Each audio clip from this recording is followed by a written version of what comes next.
Good morning. This is Alex Marienthal with the Gallatin National Forest Avalanche Center.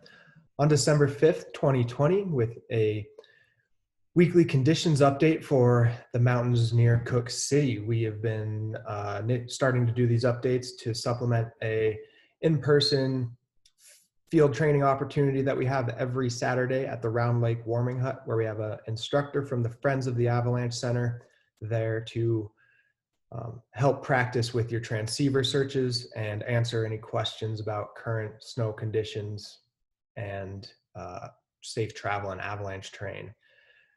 This program is supported through funding from Montana State Parks and support by the Upper Yellowstone Snowmobile Club. Yesterday, Ian and I were riding around north of Cooke City. All right, we're out north of Cooke City near Round Lake, December 4th, 2020. And the snowpack out here around Cooke is around 1 meter to 1.5 meters deep, 4 to 5 feet deep. Around the corner, it was a little bit deeper, and we were finding a right side up snowpack, which is harder snow on the bottom, going up to nice soft powder snow and generally good stability there. We haven't seen any signs of instability other than some isolated wind slabs that broke naturally up in high, heavily wind-loaded terrain up in between like rock ribs. Those are some places where you might trigger that type of slide. So right now, the danger and hazard is generally low, and we have a pretty good setup. But in this pit here and in some other pits riding around, we are finding some facets about a couple feet off the ground, this sugary, weak snow. And while we haven't seen any signs of instability on that yet, when we do load it up with more snow, if we get some big storms, we're going to keep that in mind, because we're not totally in the clear down here for not having buried weak layers yet. So good right now, but going forward, we're still playing it safe.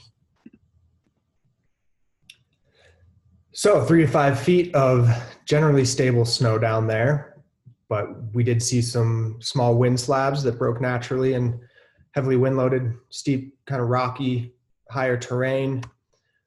These slabs are small, but could be deadly or harmful if they push you over cliffs, into rocks, into trees, and could bury you in the wrong spot. So be extra cautious and carefully assess all these wind-loaded slopes that are steep enough to slide before riding them. Last Tuesday, the mountains near Cooke City got about 6 to 10 inches of low-density snow with west-north wind, which formed those wind slabs that we are being cautious of still. Yesterday, Dave wrote a forecast in the morning, and he discussed the recent snow had buried a weak layer of surface horn facets about 10 inches deep. We did not find those yesterday to be a concern, but again, in that video, we showed that we were finding some sugary weak snow 1 foot or 2 off the ground, which is buried 1 foot or 2 deep, depending on the slopes. And while right now, that's not showing many signs of instability, we're gonna be cautious of that going forward. And with some limited data, it's worth digging down a few feet to check for these weak layers and perform an extended column test if you do plan to ride in steep terrain, just to be sure that those weak layers aren't there.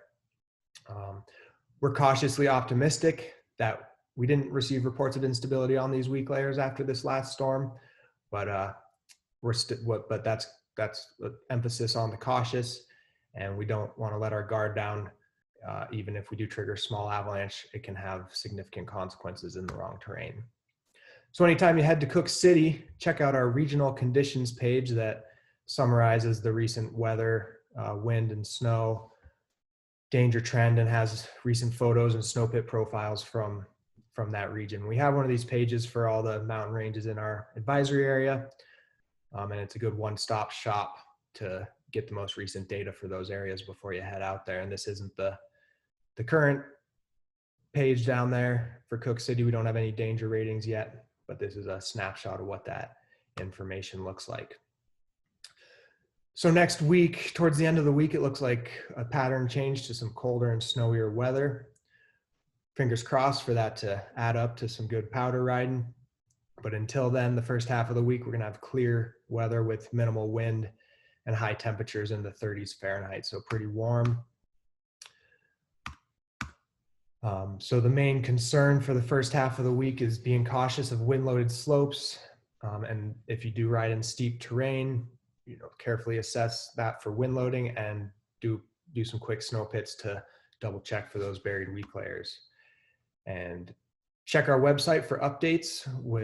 Once we get more snow next week, we'll begin issuing more regular updates and hopefully regular advisories. And only expose one person at a time to avalanche terrain, and make sure everyone in your group is carrying a transceiver, shovel, and probe and knows how to use them. And stop by Round Lake tomorrow. Look for this free rescue training sign. We'll have or today actually, Saturday, or any Saturday through this year, we'll have an instructor there to answer questions and help practice with your rescue gear.